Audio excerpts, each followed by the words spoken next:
北京的外卖不好吃，这就是差别。就是广东的外卖，你点个猪脚饭什么的还是好吃的。这边呢，确实是不好吃，但是这边的便宜，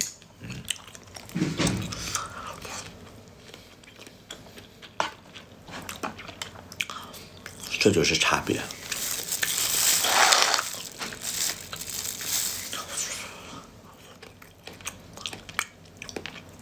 就北京的外卖，感觉就是滋味就是辣和咸。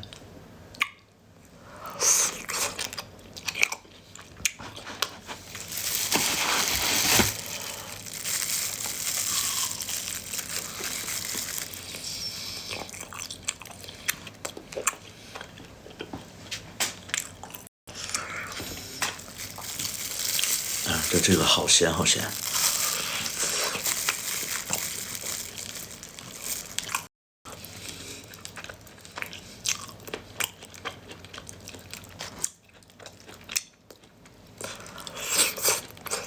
而且这家外卖的名字叫“做不好酱骨就回东北”，赶紧回去吧。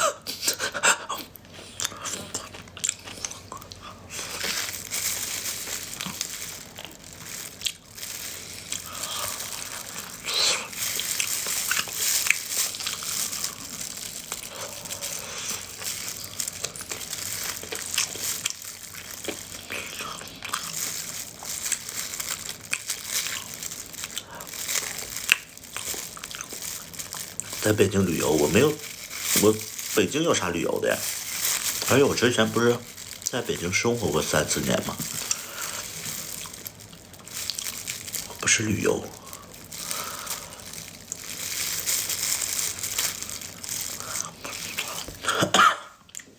不错呀，挺好看的。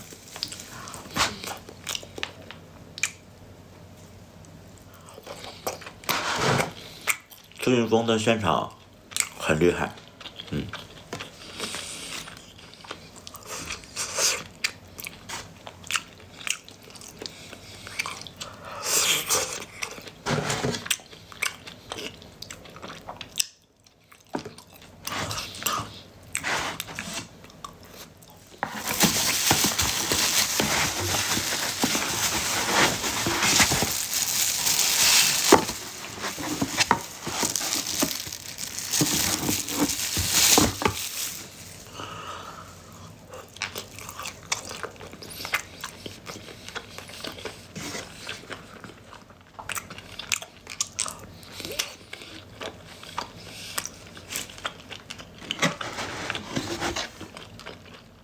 好咸。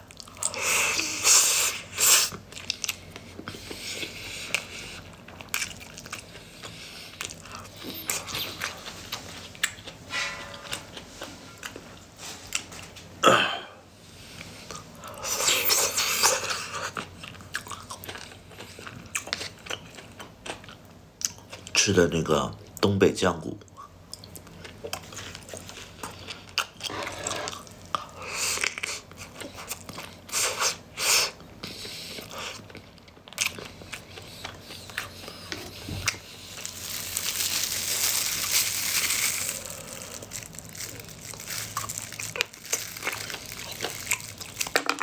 昨天又喝多了，所以起得晚一点。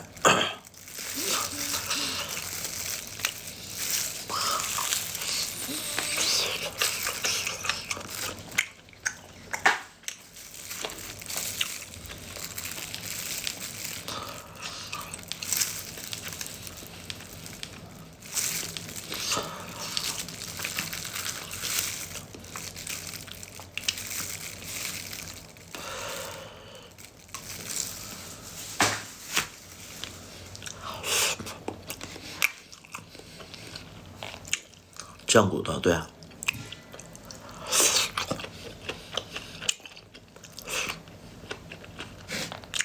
北京真的是没有吃的，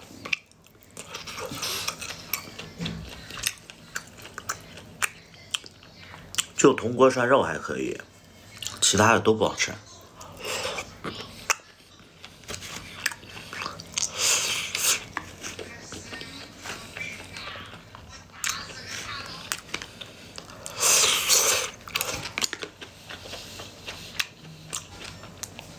烤鸭，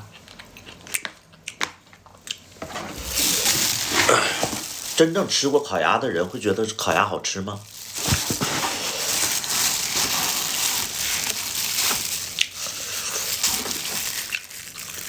就是你们吃过烤鸭的，你们觉得烤鸭好吃吗？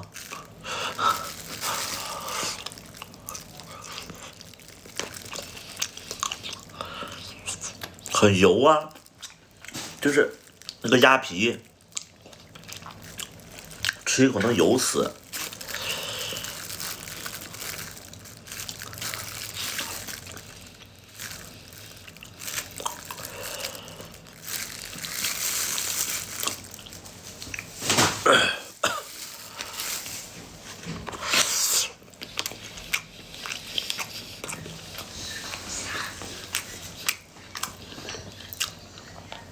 我爱吃那个沈阳的那个四季抻面，那个什么老四季抻面，然后里边有那个鸡骨架，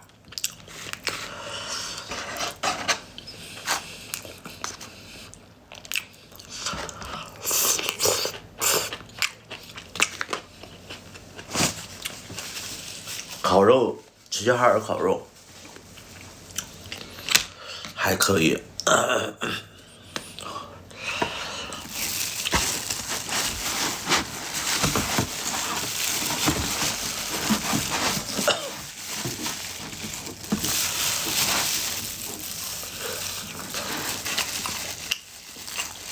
再来一瓶老雪。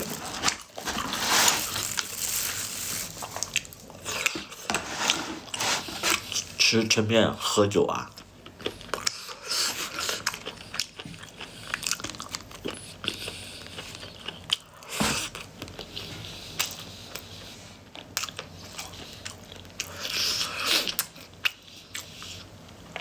东边哪个地方没去过？那我没去过可多了。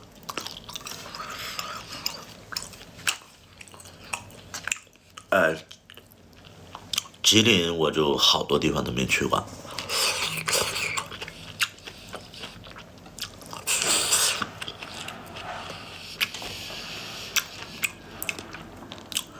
这雨夹雪，昨天巨冷。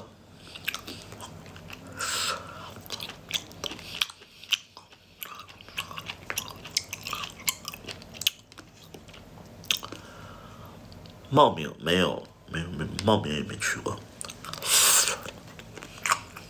我们一般在广东啊，一般玩就是开车去那个吃那个农家小院的那种啊。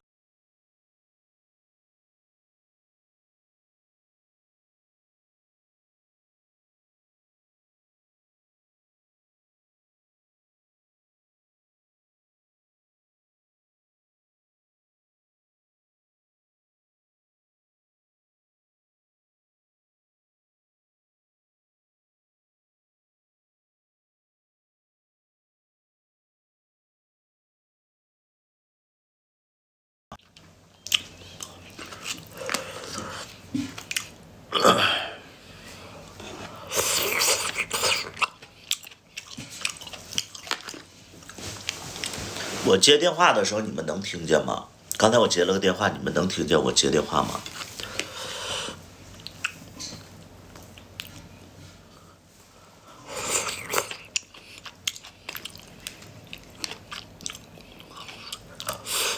听不到啊。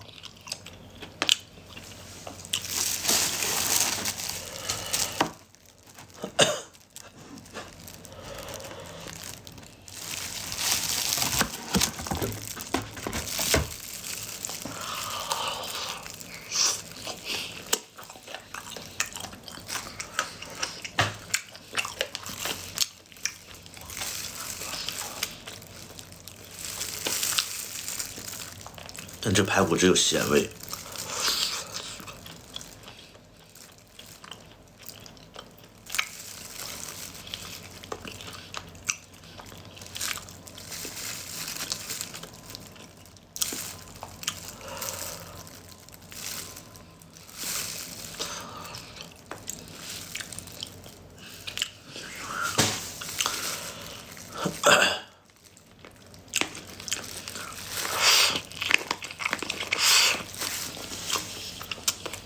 看着不好吃，对，不好吃，这家不好吃，我这点在北京点外卖不好吃。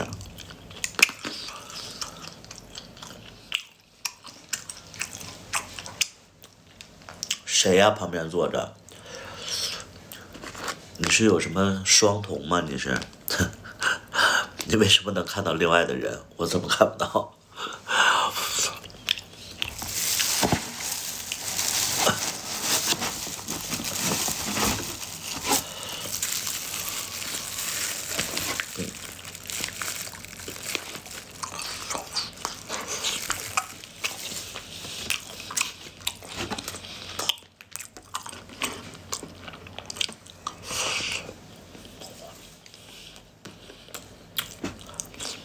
这个还行，这个是辣椒炒肉，我觉得辣椒炒肉怎么做都好吃。如果辣椒炒肉再做的难吃的话，那这个厨师就没救了。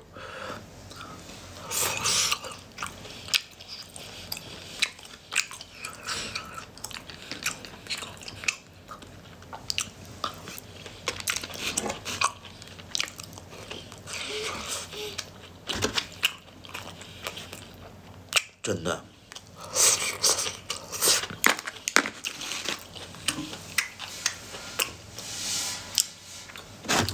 但很神奇啊！你说辣椒炒肉谁研究的呢？这好吃。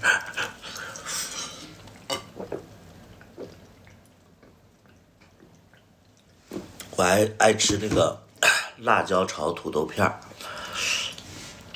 辣椒炒那个茄子条儿啊！就这个辣椒这个东西真的是很神奇啊！你单独吃不好吃，配别的菜就好厉害。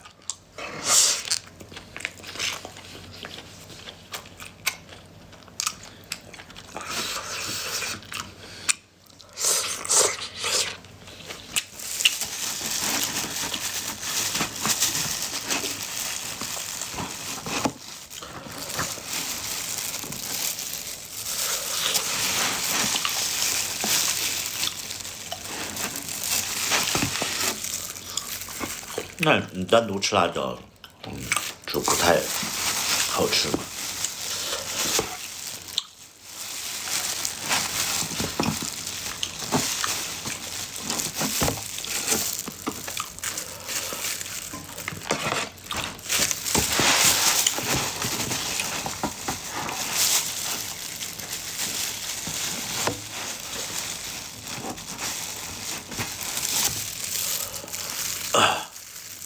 对，浆果。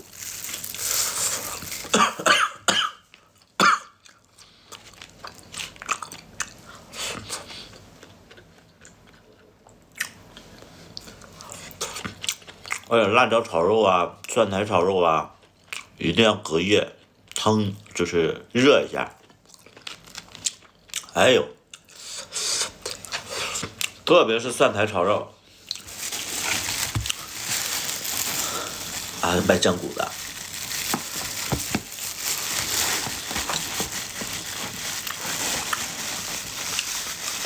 北方好多都是卖，就是酱骨店还蛮多的，南方就少一点。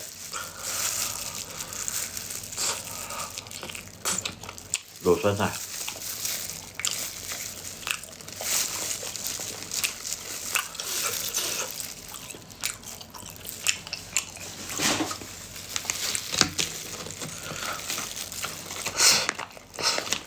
但它这个跟你的不太一样啊。它是这个酸菜是单独炖的，没放在这个包装里边。对，蒜苔就是那种就是抽抽巴巴的那个状态，好吃。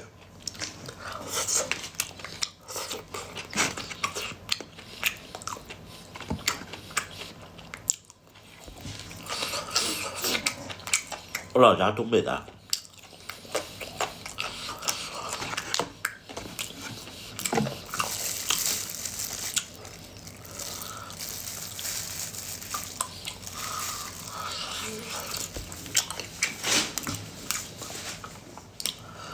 我现在在酒店里边，我没在家，所以我没做饭。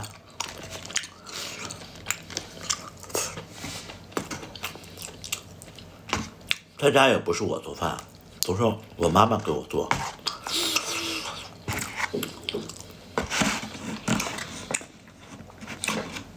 我妈妈就是家庭主妇，然后她一直伺候我爸爸，然后我爸爸过世以后，她也没啥事儿嘛，她就跟我一起住，所以就是她没事给我做饭。我有的时候我觉得她做的不好吃，然后我想做，但是她又觉得我做的不好吃。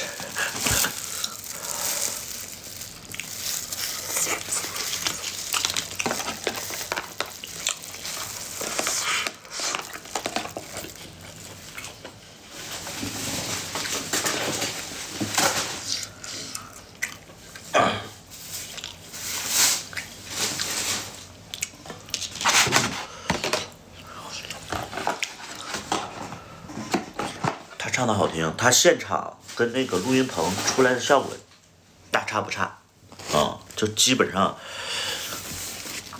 就是我会有一点点就是懵了，我就说啊，他是唱现场吗？特别前几首歌他状态非常好。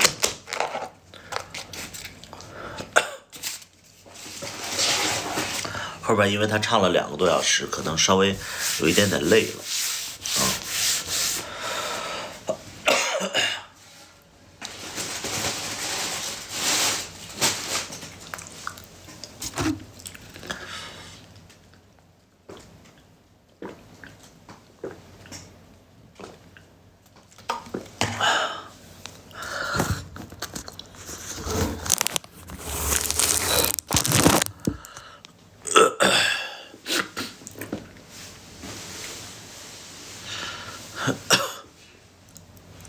你爱我啊。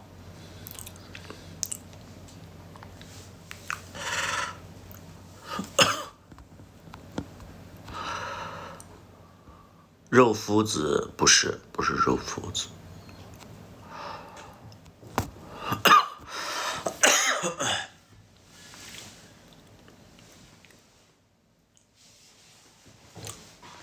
大胆表白了，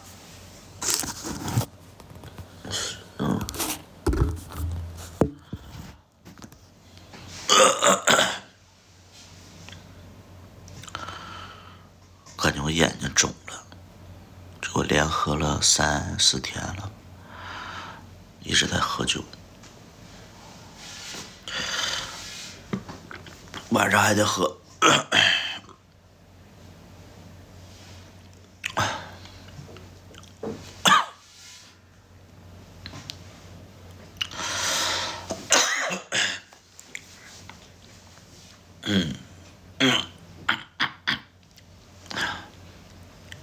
昨天那个去崔云峰的那个首唱会，然后有一个人给我打招呼说：“白乐老师。”我说：“哎，你好，啊，我是你是我18年的那个歌单冠军歌手之类的。”然后我就觉得18年真的好久，后来就觉得不好了嘛。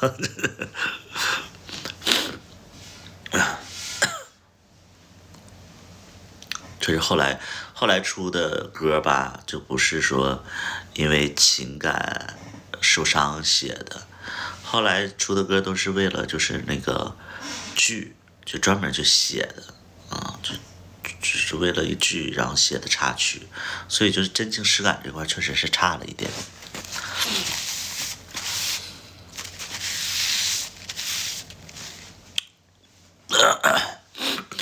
就有的时候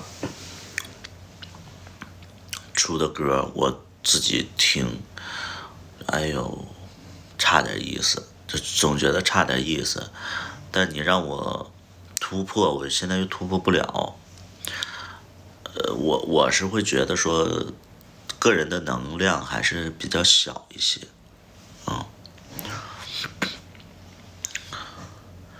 为什么演得很直？没有为什么，就对啊，就没有为什么，什么为什么？因为我曾经我也喜欢过女生啊，我也喜欢过女生，我是08年之前我都喜欢女生，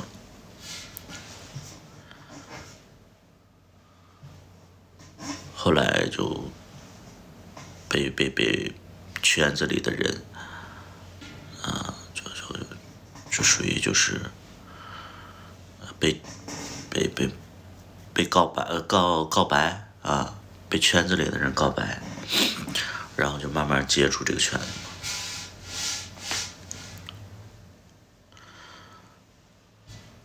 后面觉醒了，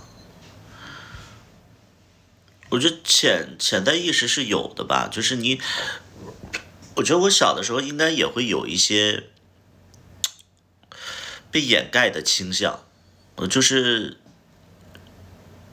因为那个时候你是不懂这些的呀，然后你就会觉得说，哎，喜欢女生就是对的，然后也有生活当中也没有喜欢男生的这种事儿，也没听过，然后就一直都顺理成章的，你就是喜欢女生。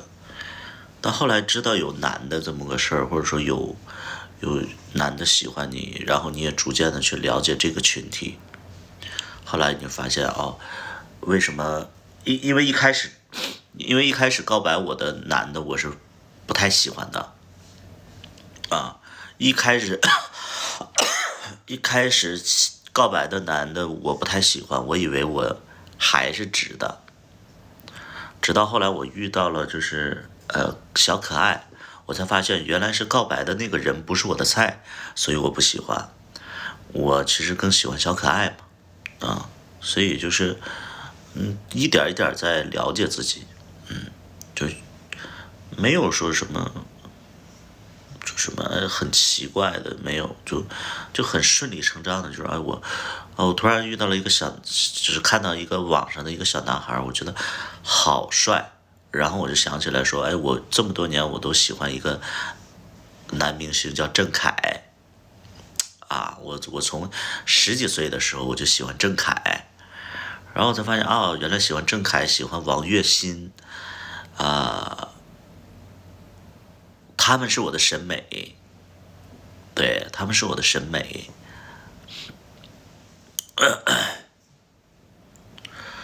两头占便宜，两边都不待见。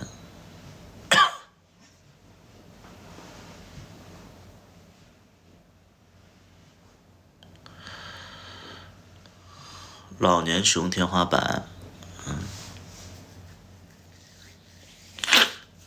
我都已经成老年熊了吗？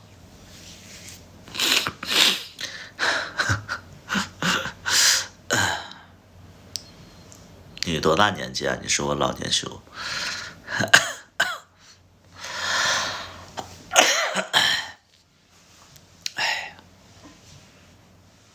你42，然后是我老年熊。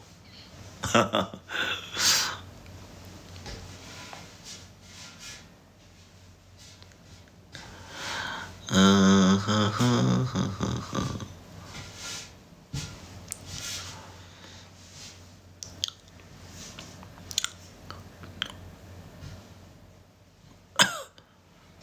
正值青春阳光的年纪，也不用这么捧吧？你看我这在这块颓废的样子，我觉得我是，你要说我觉得35岁算中年了吧？啊，35岁算中年吗？在你们的认知里边，青壮年啊，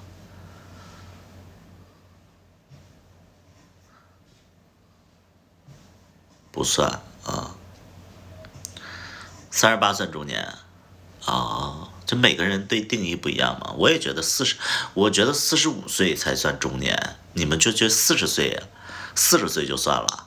哎呦，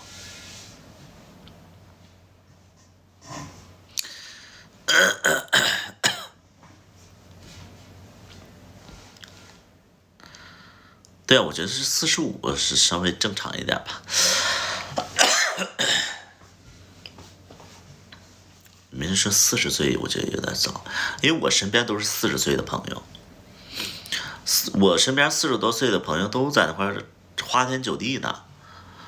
啊，你们一点都不觉得他们中年什么成熟没有？哎，就没有。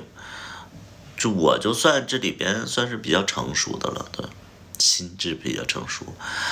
就你们知道吗？就是我这次来啊，就很，因为我之前我不是在北京嘛，我在北京3年半的时间，然后有一些人和事儿，我这次再回来，一些老朋友见面啊，就会聊起来，然后就会提到之前的感情，嗯，就是大家对我的评价，我都在，就在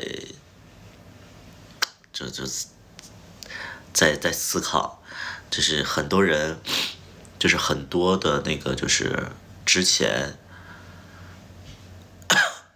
不是很多，就是有几个，也不是有几个，就是反正就是追过我的人都会，就是都没成功嘛，所以他们就是到最后都非常的生气，会对我有怨气，然后他们对外就说，其实我一直在吊着他们，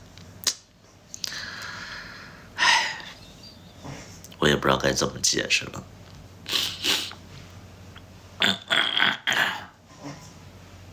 对，我听了以后就是，你和马户熟？马户是谁呀？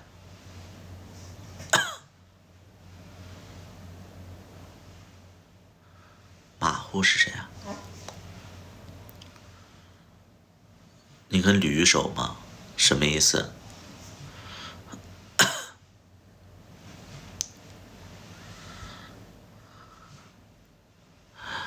我和前任复合，发现你单身。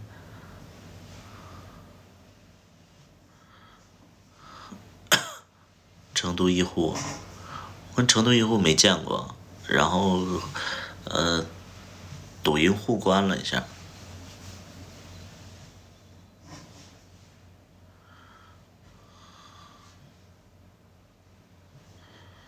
我前任和我复合后，发现你单身，觉得自己有机会，然后把我踹了。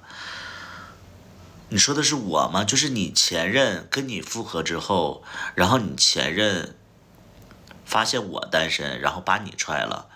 你是来找我要个说法的吗？是怎么了？啊？我没参与啊，是我都不知道这个事儿，你不跟我说我不知道啊。你前任谁啊？啊，纯聊天啊。你前任谁呀？我认识吗？你前任？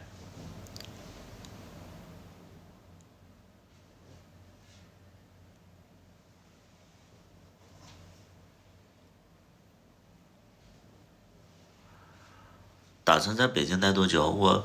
因为我现在没什么事儿嘛，我想在哪个城市待就在哪个城市待，没有说多久之类的。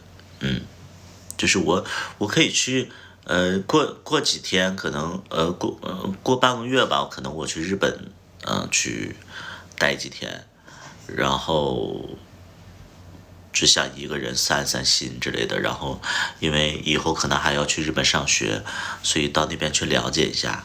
嗯，对，所以就是现在就一点儿压力都没有，我现在一点压力都没有，所以我就是想去哪儿就去哪儿，而且就是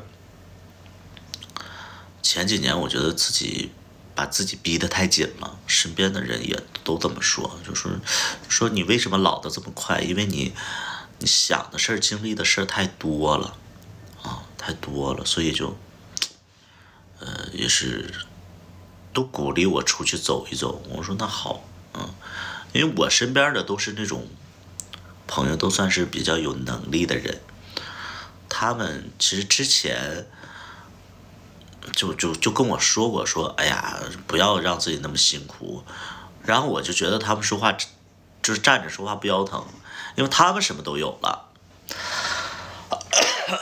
对吧？他们什么都有了，然后让我不要那么辛苦，然后我就忙碌了几年，然后现在他们又跟我说你整个的状态其实不是特别好，对，不是特别好，那你就出去走一走，就这一次跟那个就是分手了之后，我就说那出来走一走，溜达溜达。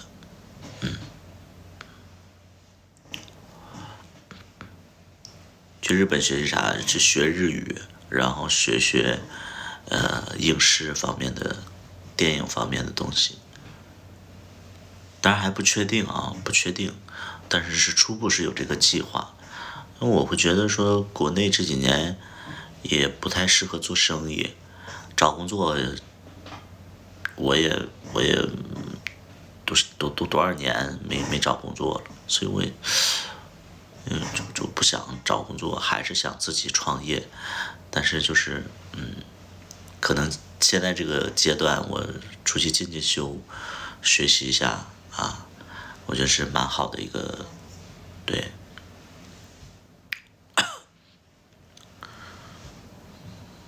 对，日本中国人是越来越多了，因为日本的那个啊，在日本定居的条件非常的宽啊，所以很多我身边有几个人已经都去日本去定居了，都在那边买房了啊。去日本现在还要验资流水吗？你只要你签证，你就是要啊，你看你签多久的呗。你看你签多久的？你要是签那个就是，比如说3年多次、5年多次，还是要验的。但是它有很多的选项嘛，好像是要不就房产，要不流水，要不就是那个什么学历啊，就什么，反正就是我这次是单次签，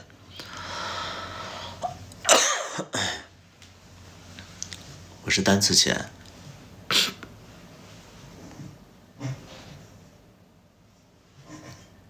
因为我的那个我的深圳的那个房子算是公寓，公寓不太就是有一些签证觉得公寓不算是资产，不算是住宅之类的。嗯，我今年还有去旅游日本的计划呢，等过几年你再去呗，因为现在我觉得越来越放宽嘛，这些东西。这几年就是经济也不太好，大家还是要省省钱。我是没办法，我还得走下一步。你看现在就是做直播，你看有几个人在直播上花钱了。一是大家已经看够了啊，什么好看的，什么身材棒的都会出现在抖音。二呢，是因为经济不好，这个主播也越来越多了，大家选择性也越来越多了，白嫖的机会越来越多了，所以几乎没有人去花钱去看了。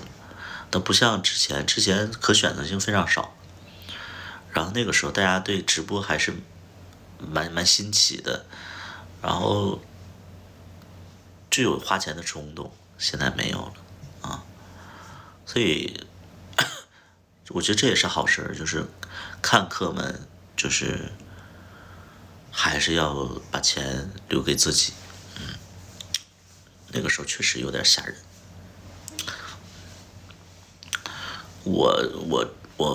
我刚开始直播的时候，我的天，那礼物刷刷刷刷刷，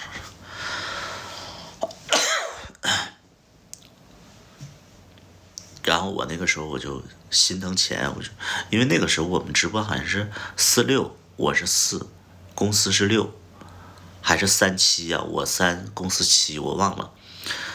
哎呀，我就觉得都被公司赚了，都被公司赚了。那个时候就还还站在那个就是刷客的角度，我说你们别刷了，我说那个都被平台分走了之类的。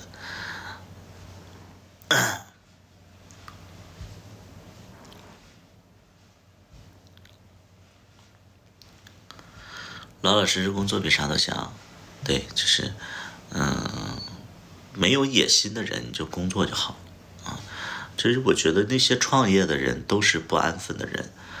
你像你们就是没有太大的那种就是野心的话，就不要创业嘛。你们创业会让你真的老得非常快。反正你们看到我这几年，我觉得我这几年就真的老了非常多了。不求大富安慰，可以，人怎么活都是一辈子，健健康康的啊，然后多体验人生也行。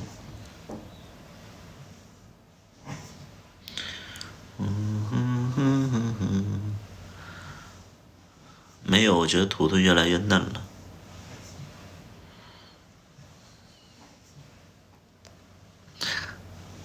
定居北京了吗？没有，我这次就是过来玩儿，溜达溜达。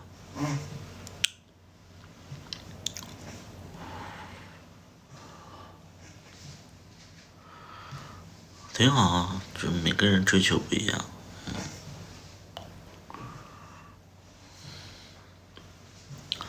见到龙二了吗？龙二又不在北京。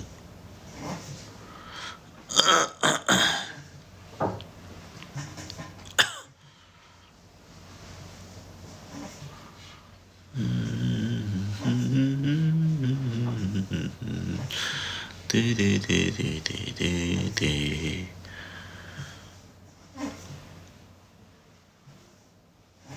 晚上还要喝酒，头疼，不想，一点都不想去。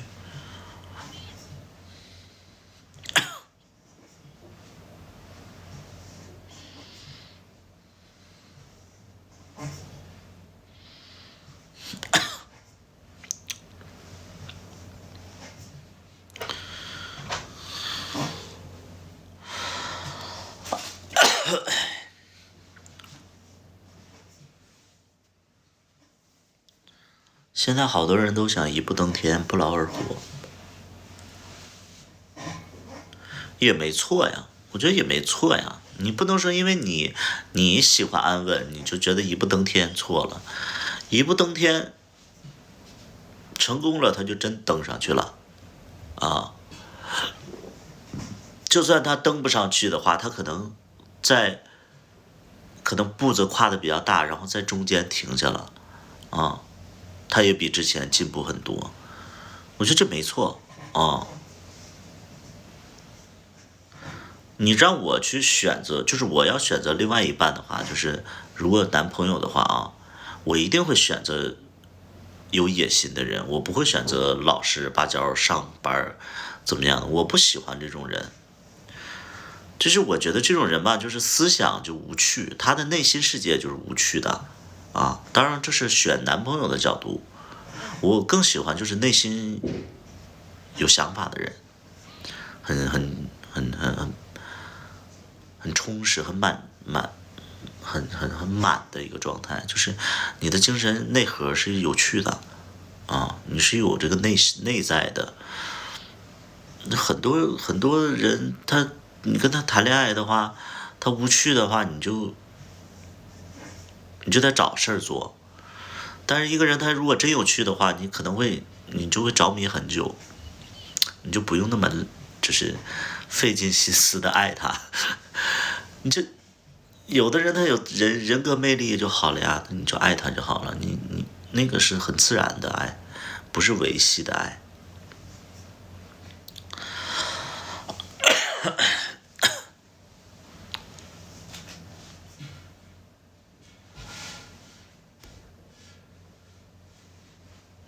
我在我在选另外一半的时候，其实我非常挑。我觉得有两点，第一点呢就是这个人要有人格魅力，一定是要有人格魅力。第二点呢，就是这个人不能撒谎，这个人不能撒谎。另外一半没有野心，会不会不会。我觉得就是因为我上一段感情的经历就是什么呢？就是我比较上进，让他不太现阶段不太上进，所以跟他在一起是没有交流的。交流更多的是可能一些分歧。可能最终你会让他上进，但是你只是个过客。我是认为不管怎样人要踏实，所以你男朋友把你甩了呀？我能说吗？我能这么说吗？是不是？你是踏实了，你原地踏步了啊？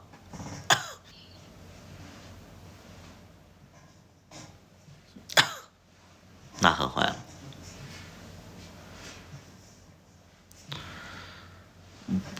门当户对，经济上的门当户对不一定，但是思想上的匹配就思想上的匹配就是那个叫很，就两个人是咬在一起的。两个人是咬在一起的状态是，我觉得是蛮好的状态。就哪怕会分开，但是我觉得就彼此相信彼此，然后彼此就是拉着彼此的那个小手，然后一起去努力的那个状态，我觉得很好。对我一直我都不看结果。对，染一下头发吧。在外地我怎么染？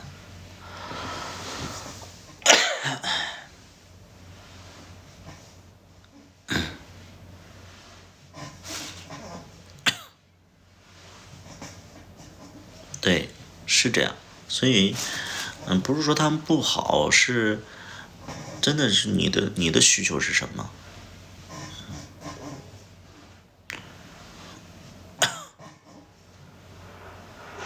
对，就是你看你自己的需求是什么。反正我就跟大家说了好多遍了。其实我这个人，我是希望自己大富大贵，我希望自己有很多钱，然后去让自己生活变得更好，体验更多，选择性更多，然后能用这个钱去保护家里人，然后能让身边的朋友围着我转，能让这个世界很多规则，为了我去改变。我觉得这个是我想要的，因为本身本身咱们身处在这个世界社会里边，其实是有很多规则的，很多规则。比如说，那我就不比如了。但是有了钱不一样，有了钱不一样。当你感受到钱的能给你带来的权利也好，选择性也好，你会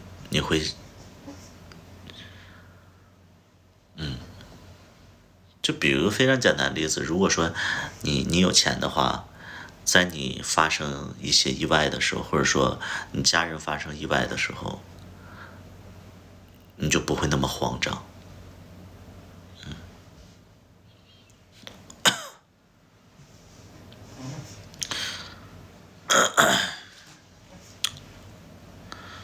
这个冬青啊，冬青你不要太激动了啊。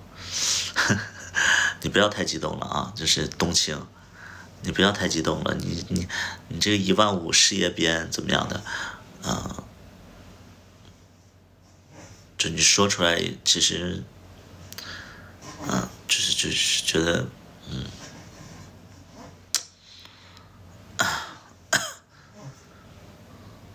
没有人说你丢脸呐，人家说你丢脸了吗？人只是说只赚死工资，人的意思就是说，不是所有人都喜欢赚着死工资，你这有点太敏感了啊。评论区里我也在看，人就说，他是只能赚死工资，人没有说丢人呐，这个丢人是你自己加上去的，对不对？啊，你这有点反应太大了，啊，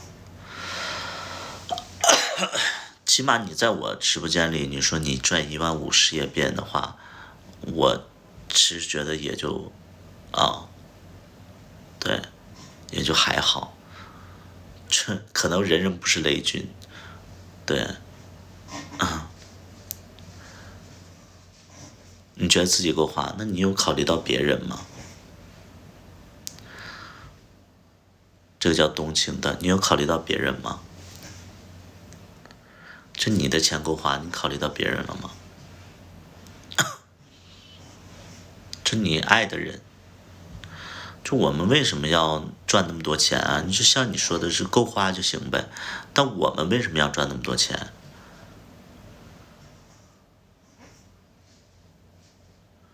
我们为什么要赚那么多钱？因为我们有爱的人，我们有守护的人东西，对，所以就是你有点破防或者怎么样的啊？就是我觉得在感情里的状态啊，就是什么是责任感？什么是责任感？就是很多事情你想在前面，然后你会愿意主动去付出，或者说愿意承担这个责任。我觉得这是责任感。是很多事情跟自己没关系的，这个世界跟自己没关系，对吧？但是我们都希望找到一个有责任感的人，或者说有承担的人，有担当的人，这个其实是一个很好的一个人格。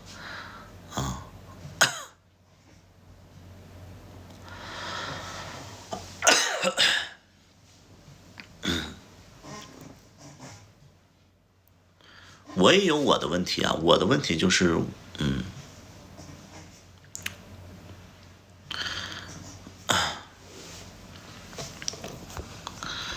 这个房啊，这个房你可能，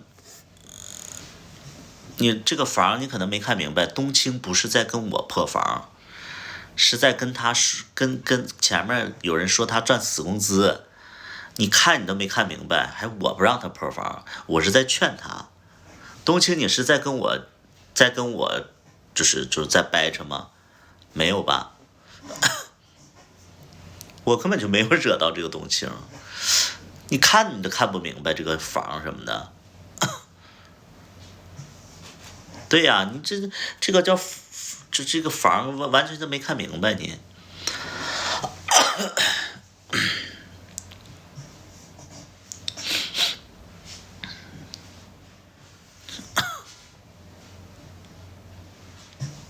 所以有些孩子看直播看不明白，都理解不了。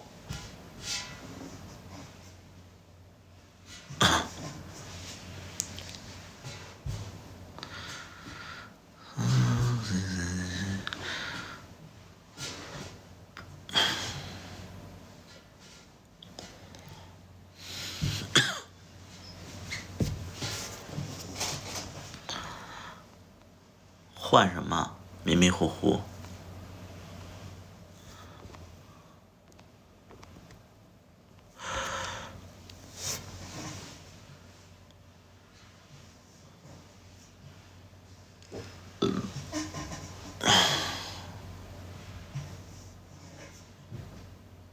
我喜欢状态，需要钱。海上风云，你跟我的想法是一样。你跟我的想法是一样。海上风云，你多大年纪啊？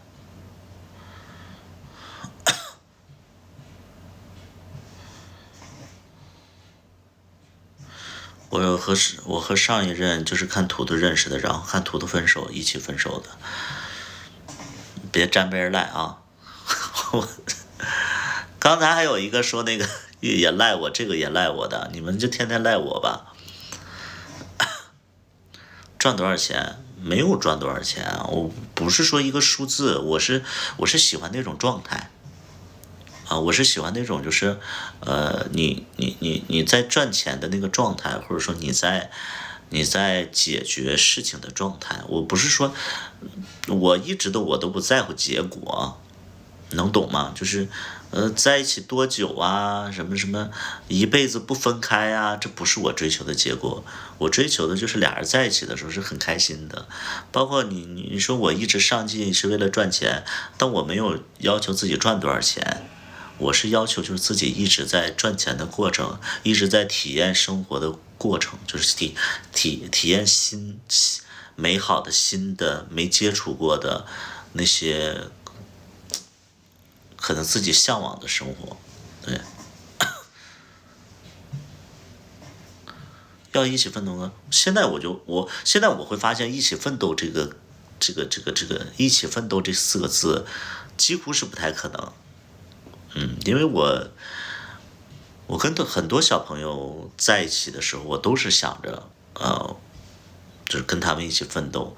但后来你会发现，奋斗的是因为你自己，因为小朋友可能会看到你奋斗了，然后他们就有安全感了。他们有安全感，又觉得说，这种爱情是他们向往的，然后怎么样，他们就不奋斗了。就是很少有同频的人说，哎，我一起奋斗，几乎没有，我没遇到过。因为我这些年谈恋爱都是跟小孩儿。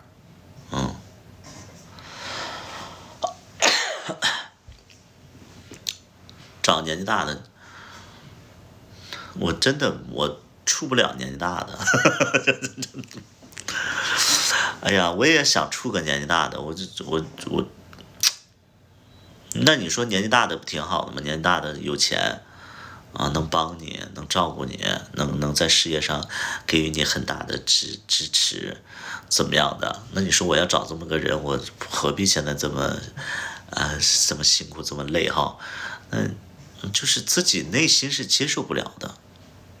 就是也尝试过，很少有那种年纪大的，因为年纪大的我只想做朋友。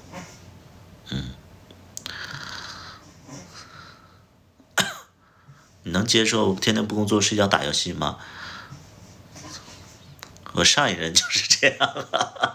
但是他还好，他现在就跟我分手了以后，他找工作了。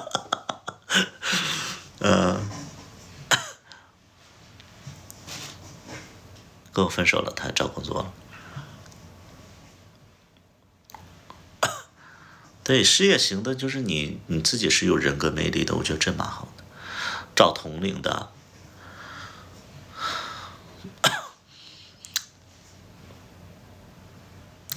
为什么接受不了年龄大？你要真的问我为什么，我真不知道。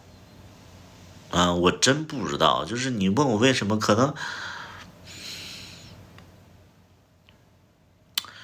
就是为什么不能找年纪大的，我不知道。但是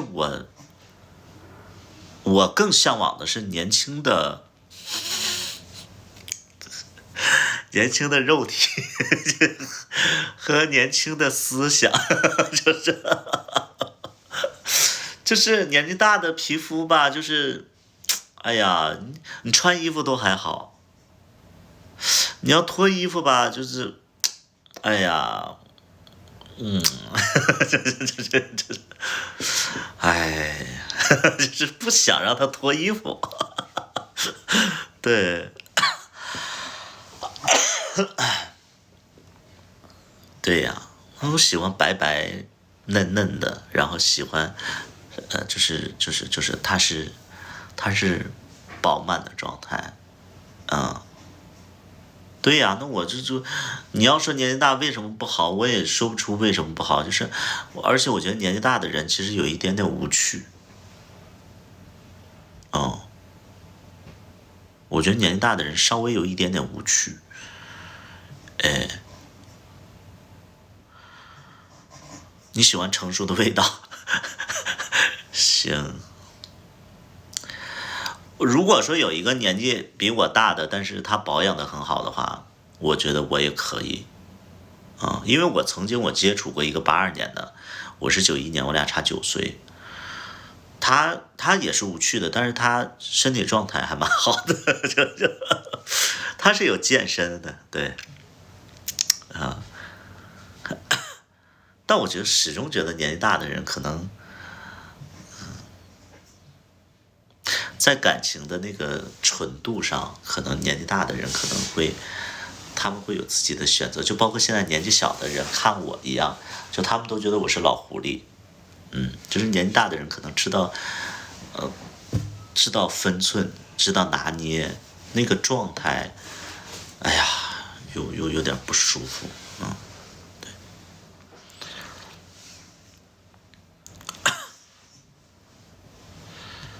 对，经历事的多了，所以你问我为什么不喜欢年纪大的，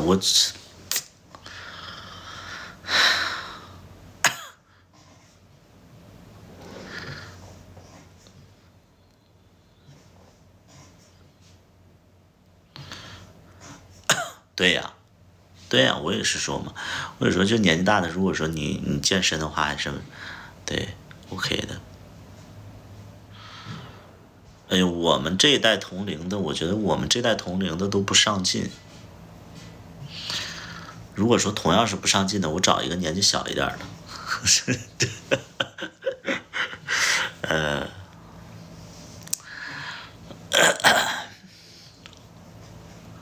我几乎我身边我觉得就是小微上进，我身边我就觉得我身边的同龄人就小微比较上进啊，小微的上进其实是我俩其实都上进，但是小微的上进他就是踏踏实实在工作的那个状态，那我呢，我就是那种就是在体验不同的生活，然后就是通过改变眼界，然后去改变自己的生活状态，然后去结交，去体验，去学习。对，我其实很多的想法都是来源于别人，而且你像我，因为我可能生活里边可能都在 gay 圈儿，所以我的有的时候就生活圈子比较窄。那我的那个眼界其实都来源于就是身边的人去跟我建议，然后让我去体验，对，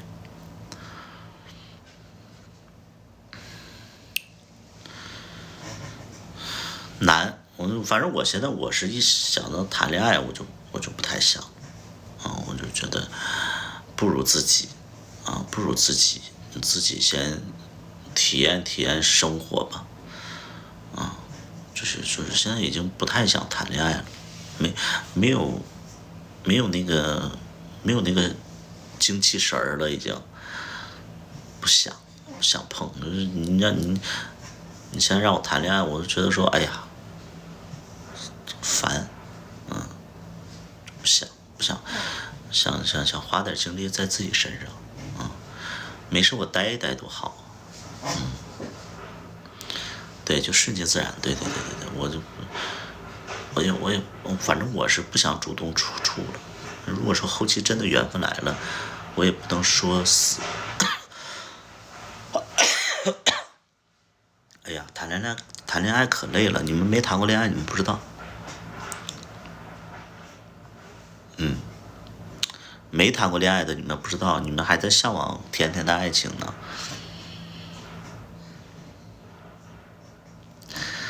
这没谈过恋爱的，天天就是甜蜜呀，向往爱情。等谈了你就知道了。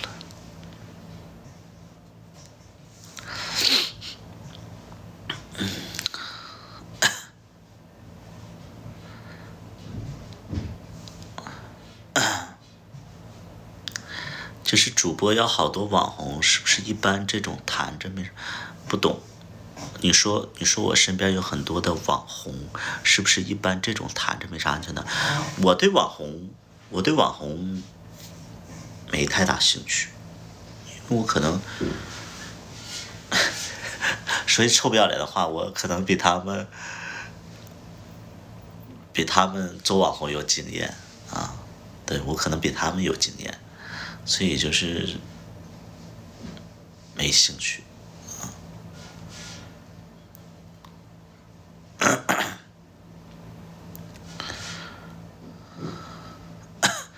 我能看啥？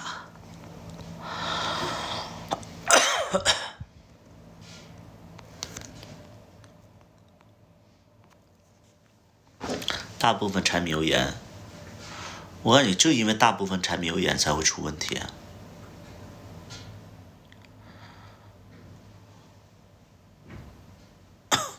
就是因为你柴米油盐才会出问题。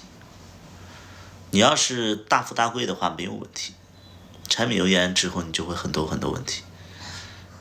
生活就是这样，柴米油盐就是不要过那种日子，我就觉得我受够了。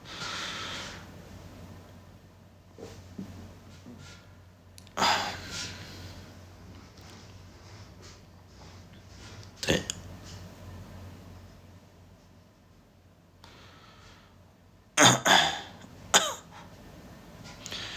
还有，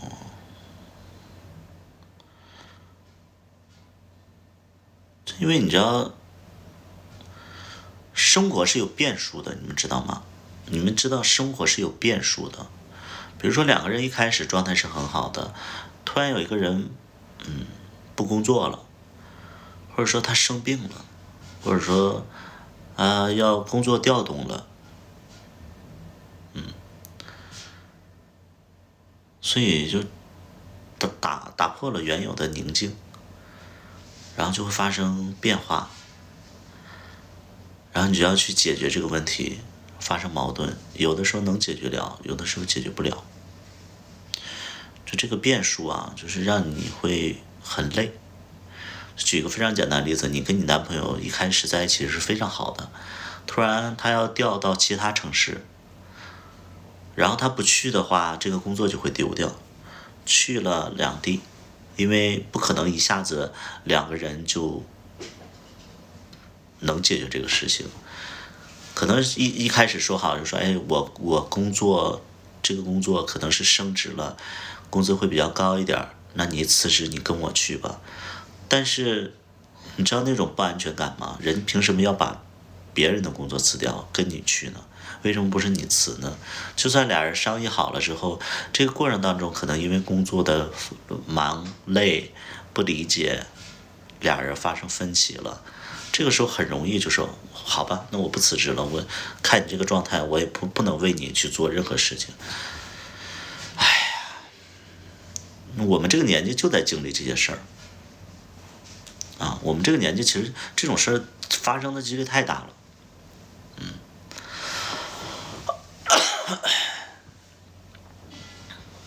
我有好多段感情，我都觉得莫名其妙，就是结束的，就是发生问题的时候莫名其妙。我跟我第一任在一起的时候啊，我跟我第一任在一起的时候，他跟我在一起，然后我们在网上拍了那个就是牵手的照片儿，而且还没拍脸的牵手的照片儿，就俩人牵个手。他发那个新浪微博了，结果他就被出柜了，身边有个人在搞他。他出柜以后，他精神状态就特别的敏感。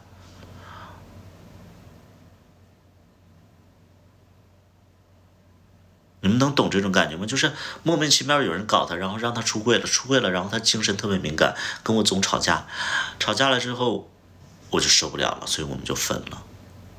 你这种事儿，你说你谁能想到呢？你这发了个牵手的，都没有脸，俩人牵个手，那你说这个怪谁呢？到现在我们都不联系，就第一任他现在都不敢联系我，因为他心里有阴影了。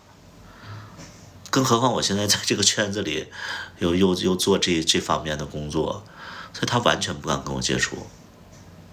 我们从14年，从14年到现在都没见过，也没有任何联系。这些东西，我觉得在你们生活当中也会很容易就发生啊，因为你们都是没出柜的人，面临着出柜呀，然后面临着工作上的一些调动啊，一些背叛呐、比如说你男朋友可能跟你冷战的时候，然后他把小软件加回来了，他也不一定说在软件上怎么了，但是他加回来了，你看见了，然后俩人解释不清了，然后就吵架了，分手了。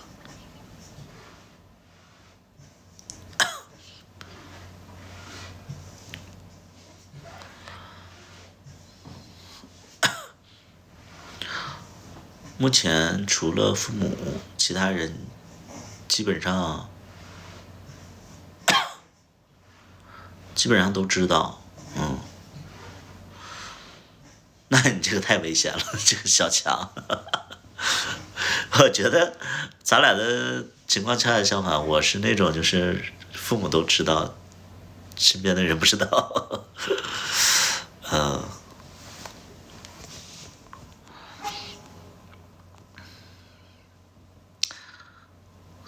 大家都是注定的，不太想处对象了，感觉结果都一样。我只能告诉你们说，不要在乎结果啊，就是你们一定在带着一个结果去做一件事情的话，这个是非常不好的一种想法啊。对，你们带着结果去做一件事情，我就觉得那就不太好啊。我我那段时间我发表了过一个言论嘛，然后就是很多人就觉得我很渣嘛，劝小大夫跟我分手嘛。我那个时候我就说过，我说，我从来没想过跟小大夫一辈子，我从来没想过跟小大夫一辈子。我说就顺其自然，因为我知道这个世界，你越期待什么，可能越不容易随你的愿。而且为什么要一辈子？我觉得不爱的时候就分手，然后他会更好的话，你就应该放手。为什么一定要在一起？我爱他是因为我这个可能在思想包括精神里边，我会觉得他很好，我也希望让他好，让他变好。我没有想着一直霸占或者说一直拥有，我觉得这个我现在都没有说想着说一辈子跟谁在一起，没有，因为我觉得我自己就是一个个体，我希望他跟我在一起的时候是幸福的，是美好的，是有收获的，我觉得就好了。他跟我在一起的时候，我希望我俩的感情能够同频，我觉得这就很好了。就没有说什么一定要在一起一辈子这种话。你现在跟我谈一辈子这种事儿，因为你经历太多了，你就不会想这些荒唐的想法。这很多人就觉得我这个言论可能他理解不了，所以他就会说：“哎，小大夫，你看啊，就是他那个就没有想过跟你一辈子，你就跟他分呐、之类的。”就是有人就在这劝分。其实很多人都听不懂我想表达是什么。就好比你现在就告白的时候，你说我对你是真爱，就这种话，它是肉麻的，它是很很奇怪的，现代人几乎不会说的一些词，会让人觉得很老土。对，就很老土，所以我们不太会这么表达。我也不想着说我爱你，我这辈子就爱你，我不太可能吧？因为我这辈子我每次都说这种话，我现在前任都6个了，对吧？对，我前任都6个了，我是不是说的也我啊？这谁信呢？我不信，我自己我不信。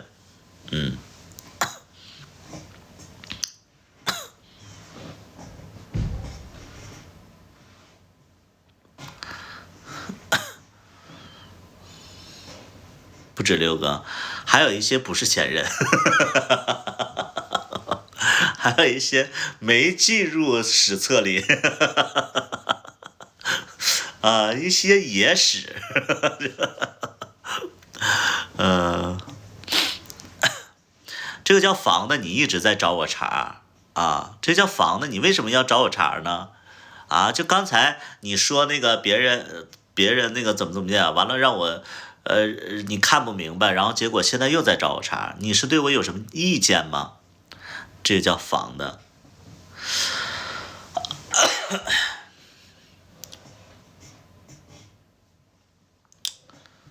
这个人他是对我有一些敌意吗？还是怎么了？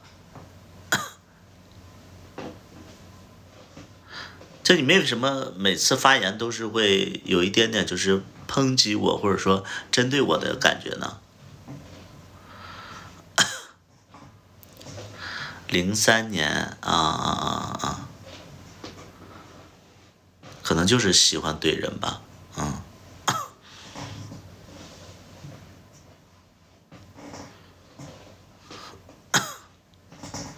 爱而不得。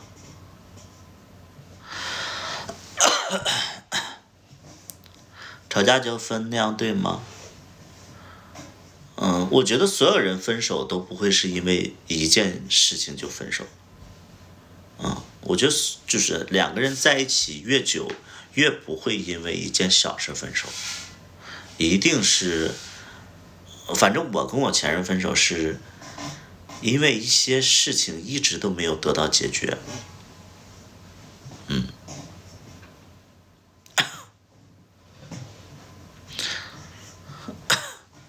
就是解决人不解决问题，那样对吗？这叫冬青的，我觉得你是中了魔吗？这个冬青，就是你想表达什么？我觉得你跟房，你俩凑一桌，你俩喝2斤小酒，就不知道你们在表达什么啊！我都说的已经很明白了，我说的是，如果说问题一直得不到解决的话，你不要再去浪费时间了。我跟我前任因为一件问题，然后解决了半年的时间，每次都没有解决。半年的时间啊，人生有多少个半年？分手不太正常了吗？马上人生的规划不一样了。因为我爱他，因为我跟他在一起了，然后就哪怕有问题，我们就夹着，就在这硌着脚，然后往下走吗？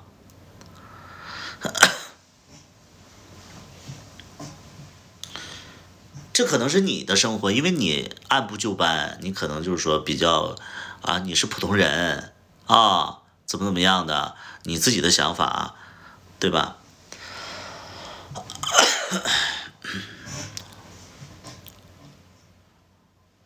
对呀，我就不太明白，就是你明知道这个事情你解决不了，你也给很多次机会了，两个人也是就探讨了很多次了，那为什么不能分开呢？因为我的人生是人生啊，我的人生是人生，你们的人生可能就是生活，但我的人生是我的人生，我的人生，我觉得我要为自己负责任啊。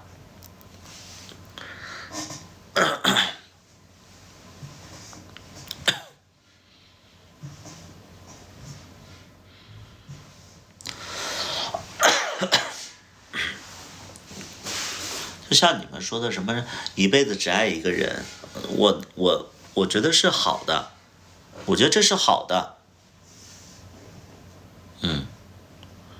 我觉得这是好的，但是你不能要求全世界都跟你的想法是一样你不能要求全世界想法一样，一生只爱一个人，什么什么你觉得这是很美好的一些说法，但不是所有人跟你的想法是一样的，因为人经历的东西不同。一辈子只爱一个人，反正你们信吗？我不信。我的人生我没有遇到这样的人，我生活当中的一些人，我说句更难听的，我身边遇到的那些所谓的好看的名媛、肌肉男、网红，都是有着对象然后在外边约的人。我能比他们强，就是我是完全不约的一个人。我觉得我能做到这一点，已经是就非常艰难了。我看到的世界是这样的，但你们看到的可能因为你们生活当中没有给，或者说你们看不到名媛的生活，你们看不到这些网红的生活，所以你们就会觉得说啊，一辈子只爱一个人。那当你看到了全世界的全貌的时候，你就不会说这种话，你就不会说这种话，因为你生活当中是非常的浅的，非常的片面的，非常的角落的啊。所以你会有这种想法，那 OK，你这样想，你可以一直活在这样的精神世界里，但你不能去代表那些看过世界的人啊，能明白吧？因为看过世界的人，你不能要求他说，我想跟你一辈子，我这辈子只爱你，下辈子我也爱你，就这种话，我这个年纪，我这个阶段，我说出来我老脸通红，我说不出来。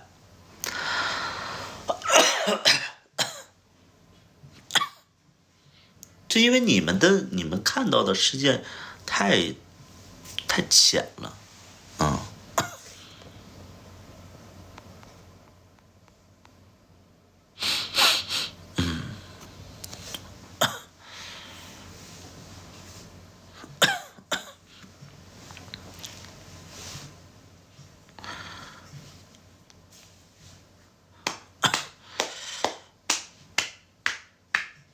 经历的太少了，对吗？对，就是有些人你说的观点，我就知道你大概是经历多少。就是什么是经历多的人呢？就是我会说一个观点，但这个观点是完全不绝对的。这样的人，他一定是见过世面的，因为他知道有些事情不绝对啊，他知道很多说法是不绝对的。你就像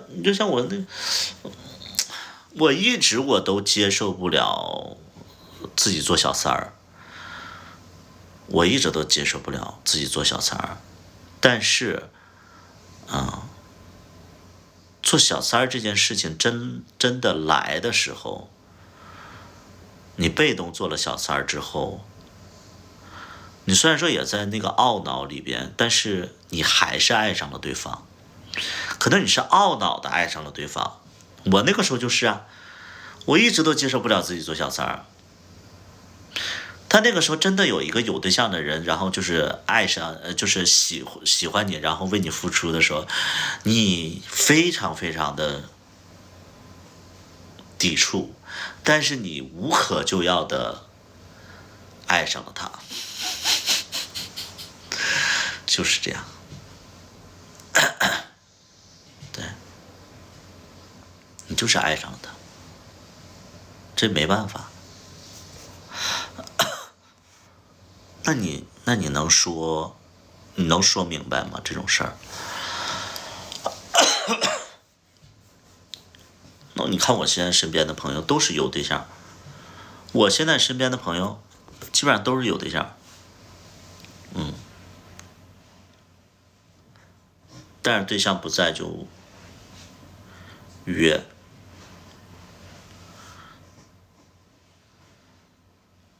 这，而且人都非常好，他们就跟我说，哎，那咋整啊？都这样啊？对，都这样。特别是那种就是没事儿，我说一个群体啊，特别是那种没事儿总出差的那些群体啊，公司出差了，到那个长沙，到厦门，到上海出差了，出差之后打开小软件，然后约一下，彼此互不打扰啊，走了之后把那个微信一删啊，谁也不知道，这个是常态呀。你，我不是让你理解，我也不是让你接受这个常态，但其实这就是现实啊，这就是现实啊。所以我现在对很多事情的看法都不那么绝对了，因为我觉得好像你现在不了解的、不理解的东西，可能未来某一年，你可能就自己真的遇见了，你就自己真的遇见了，你就没办法。我还觉得自己是柏拉图呢，现在就老色批，加我的微信有门槛儿。你知道现在我关注了很多肌肉男，然后这些肌肉男基本上都看过我的剧嘛，看我的剧，然后以后就说图图老师，然后我说哎你好你好你好，他说能加个微信吗？我说不行，加我微信有门槛儿。他说什么啊？那好吧，我说你不想听听门槛是什么？他说你说，我想2张果照加一个 Plan 视频。对啊，这有门槛啊。对啊，就是那你看你现在你就是老色批啊，就是老色批啊。那你其实我跟别人还不一样，我不喜欢那个东西，我不喜欢林俊杰啊，你知道吗？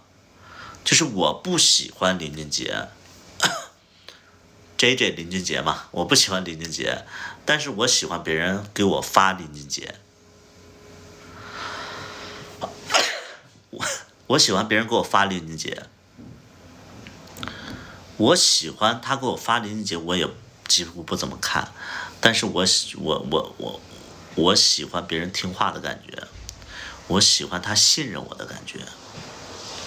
我觉得一个人，陌生人，你要这个东西，然后他能发给你，我觉得他从某种意义上是信任啊。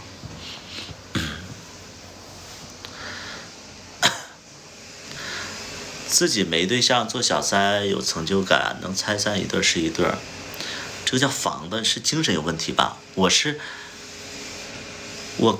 是跟你妈有什么事儿吗？让你知道了，这叫防的，你是精神有问题吗？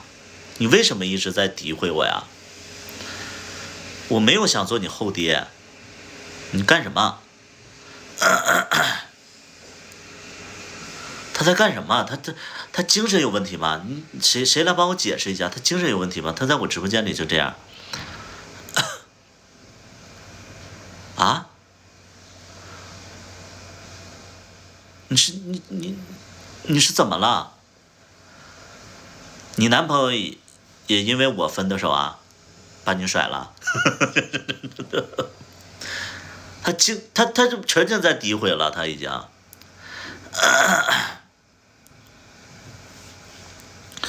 那拉黑吧，想让你活着呢，你都不珍惜。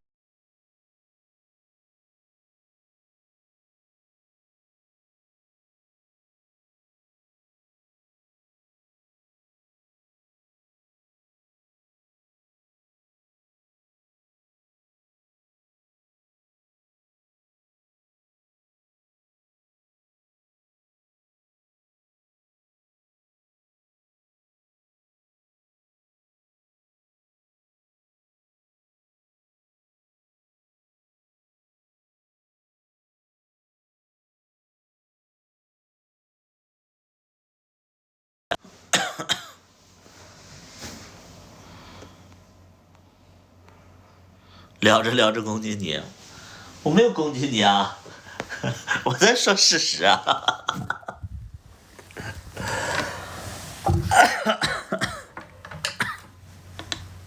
没有打了个，就是有人给我打电话。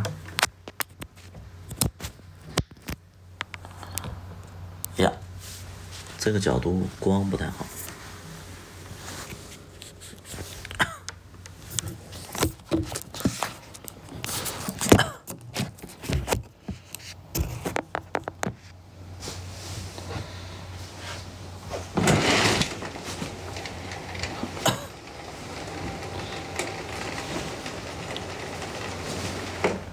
是不是有点黑呀？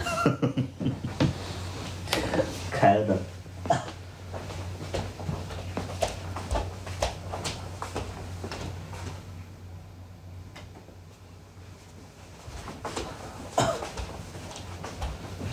嘿嘿嘿，太黑了。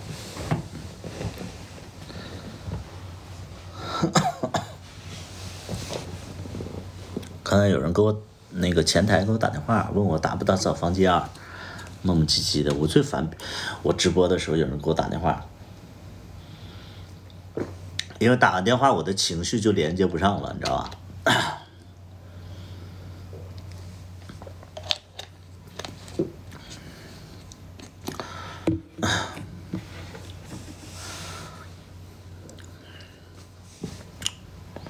对对对。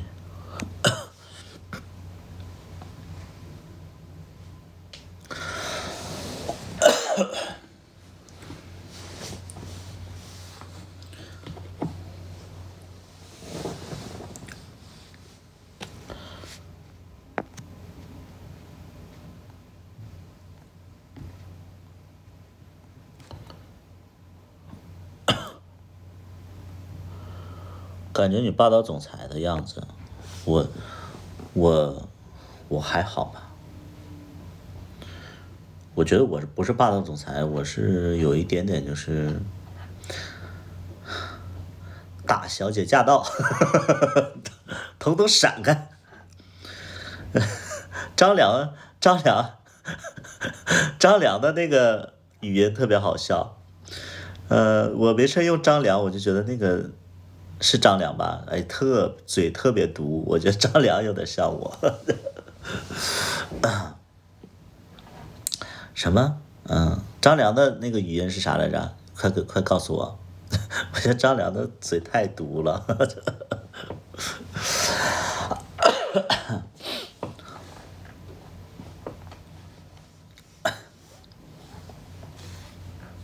但我其实一直在表达，我说我特别喜欢30岁之后的生活，我就觉得自己能掌控的生活还蛮好。我觉得我在30岁之前，我一直都不太开心。我30岁的时候我就开了酒吧嘛，就那种感觉就是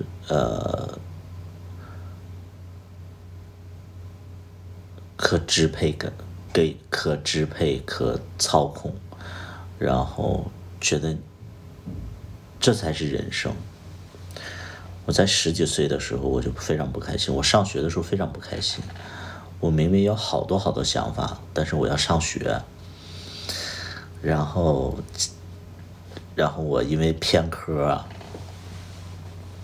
我偏那个英语和语文嘛，我数学非常不好，数学物理非常不好，我那个心里啊那个挫败感呐，然后就是让我就不想上，就非常不想上学。后来就出来打工，之后，自己也15岁啊，能有什么本事啊？就在做服务员的时候，那个时候也不开心。那个时候我的不开心不是因为这个工作很低贱，那个时候做服务员不开心的点是因为周围同事的那个感觉不太好。我就觉得说句非常非常高傲的话，我觉得身边的同事的就他们不高级，就他们的思想跟你不同步。相反是我在服务客人的时候，我觉得我看到就是我餐厅服务员，我是包间的服务员的时候，我在服务一些家庭或者说一些应酬的这种一些顾客的时候，我真的蛮开心的。虽然说我是个服务员，我也蛮开心的。那个时候就看到他们谈笑风生啊，在那非常就是一板一眼的在那聊生意啊，包括看到阖家欢乐的那种局的时候，其实我是开心的，我也是向往的。但是那个时候就跟同事啊，跟那个上级啊就搞不好关系，因为骨子里是高傲的。我就觉得说我做服务员只是过渡，对，直到后来做直播以后，我25岁之后做直播，哎呀，你可以通过唱歌来赚钱，超开心。我可以通过唱歌来赚钱。其实我也想通过唱歌来赚钱，我就想去酒吧驻唱嘛。但你们也知道我的这个唱功还达不到酒吧驻唱的这种条件，这种水平，所以我就一直都没有做成酒吧歌手。但是2015年的时候，突然接触直播，然后在直播上，可能大家也不觉得我唱的好听，但是那个时候就有粉丝一直在守着你听你唱歌，然后还能把钱赚到，那个时候真好，那个时候特别好。这是25岁的时候，我就觉得老天可能让我吃了很多苦，然后突然就给我指引了这么一个方向。在我25岁的时候，我就通过我的爱好去赚钱，每天很累，因为那个时候自己签约了一个直播公司，那个时候要有任务，而且那个时候竞争比较激烈，我们要争前3名。就每天你们问我为什么不打 PK，其实跟那个时候的状态是一样的，就是不想带着任务去直播，不想带着目的去直播。哎呀，那个时候我们已经伤到了，就每天就告诉我们要完成多少多少，就是总比赛。我们那个时候是主播之间的比赛，就说啊，争得第一名，奖励多少多少多少。然后我们几个主播就开始拉动我们所有的粉丝，然后就是刷钱。因为我直播间里是没大哥的，都是小孩儿，因为我招小孩儿嘛，然后我的个性也不招大哥，所以我们那帮粉丝啊，真的是凑钱，就是每次就是这种主播之间的那个打 PK 的时候，我们不是连线打 PK，我们就是直播间即时数据，然后那些粉丝啊，就真的是，哎，你今天晚上能出多少？哎，那咱们几个每个人多出点儿，咱们今天晚上每个人出1000，然后你们就出200就行。然后今天咱们打一场翻身仗，就那个时候，因为群里的那个聊天我都能看见，我也觉得很累，然后我也挺不好意思的。那段时间就是大概好几个月都是这样的一个状态，所以你现在再让我打 PK，我打不了，我真的打不了，我非常疲惫，就是疲惫。你让我再去拉票啊，再去就是让身边的人就是刷那么多钱，我真的好难。我的精力消耗没了，就这方面的精力已经消耗没了。但是后来你看，我又开始写歌啊，然后又开始拍剧啊，我就觉得就是因为直播改变了我所有的生活。所以经常会有人问我说，你凭什么？你凭什么？你凭什么有这么多人帮你？你凭什么啊？那个这些好看的人做你的那个 CP？你凭什么啊？你拥有这么多粉丝？你凭什么？就是你凭什么你对象都这么好看？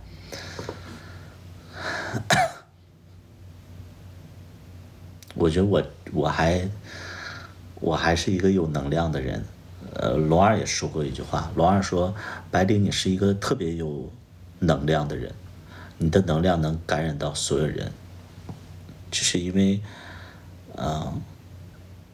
你看所有的演员，所有的包括龙二跟我拍了这么多年戏，都是不收钱的，我也没给过，他都是特别，就只要我说一声他就来的那种，就是我们没有那些乱七八糟的关系，我们也没有暧昧，也没也没有利益上的关系，所以他能来拍我的戏，本身他是喜欢的。第二点，他也说过，他说他是非常认可，所以我凭什么？我觉得我算是努力的人吧，我算是努力的人。你问我凭什么？我不知道，我觉得我不是我，反正我的生活要比你们想象的要精彩的多啊！我的生活真的好多好多的有能力的人，我被好多好多有钱有势，当官儿的啊，就是他们都非常非常认可我，包括我觉得龙二认可我，我也蛮开心的，就是因为我觉得龙二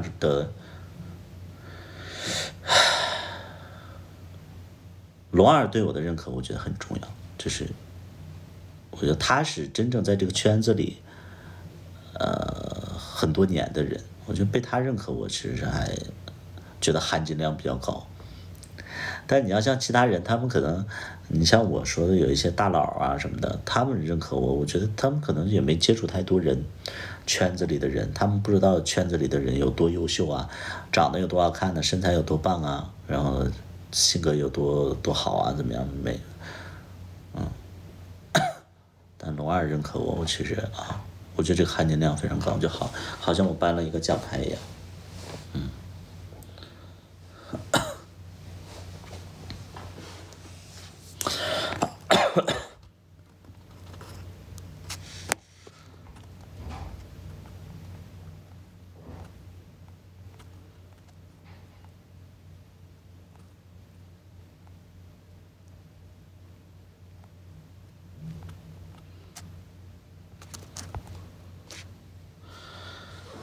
新剧有名的没有名字，新剧没有名字，暂时没有弄。哎呀，我不能播了，我晚上要有饭局，我要下播了。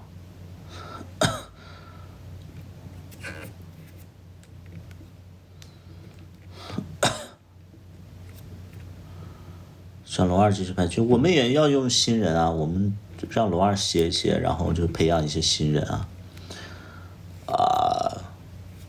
我给大家小道消息，也不是小道消息，给大家就是透露一点点。新剧里边可能会有2个人，我也不确定，因为这个没开拍之前一切都是未知。但是现在聊的比较好的一个叫2把刀，他叫2把刀，一个抖音上叫2把刀啊，他会出演。还有一个大家也比较熟悉的就是舒克会出演，但是最终会怎么样，我不太就开拍之前，如果说顺利的话，我觉得舒克和2把刀会来啊，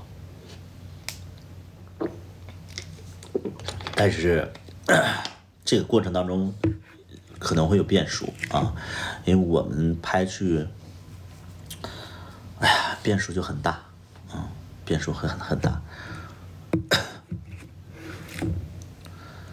我是很期待舒克的表演的，《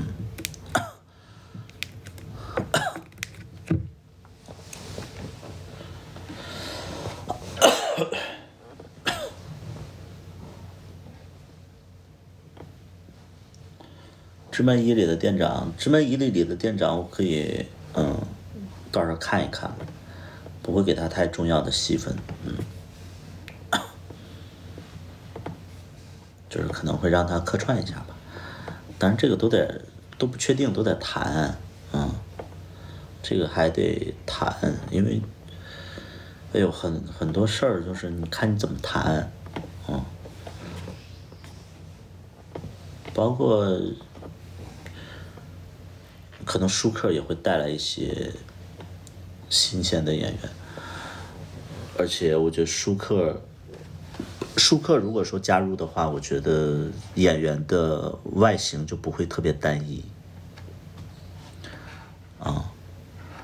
就如果说舒克来的话，他可能会带来一些肌肉男，带来一些体育生，我觉得这个是有很大几率的就不会是那种纯雄剧啊怎么样的，不会。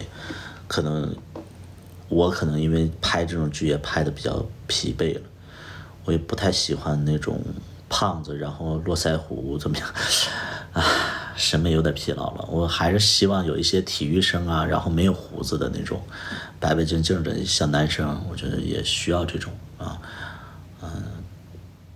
就多元化一点吧，我觉得就不要纯雄剧。